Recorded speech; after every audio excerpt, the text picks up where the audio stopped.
আমি একটাই কথা বলতে চাই, সব সময় আমি এমন একজনকে বিয়ে করতে চেয়েছিলাম যে আমাকে ভালোবাসবে। কখনো পুরো সত্যি না জেনে কোনো সিদ্ধান্ত নিও না। যেটা তুমি মণ্ডপে শুনেছিলে সেটা সত্যি ছিল, কিন্তু এখন না। কারণ সত্যিটা হলো এটা যে শ্বেতা আমার গার্লফ্রেন্ড ছিল। কখনো আমরা একসাথে ছিলাম, কিন্তু এখন না। যেমন তুমি আর অশোক। অশোক তোমার অতীত জানকী, তোমার বর্তমান আমি জানকী। আমার অনেক ইচ্ছে ছিল, অনেক স্বপ্ন দেখেছিলাম। ভেবেছিলাম তোমার সঙ্গে একটা নতুন জীবন শুরু করব। আর এই নতুন জীবনের শুরুটা হয়তো ঈশ্বর মানতে চাইছেন না। সেই জন্যই তো শ্বেতা এসে এই ঝামেলা করলো। কোনো কিছু না জেনে, একবারও দেখা না করে, সবকিছু ছেড়ে তুমি নিজের পুরোটা জীবন আমার সঙ্গে কাটাতে রাজি হলে, আর ও এসে তোমার বিশ্বাসটা ভেঙে দিল। সেই বিশ্বাসটা ভাঙলো যার উপর আমাদের সম্পর্কটা তৈরি হতে যাচ্ছিল। I am really sorry Janaki.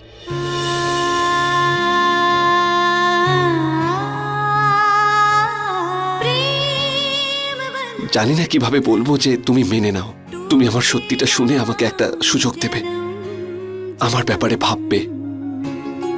কারণ তোমার মন তো জানে যে আমি তোমার সাথে কোনো খারাপ কিছু করিনি। যদি সম্ভব হয় তাহলে এই সুন্দর সম্পর্কটাকে একটা সুযোগ দিও।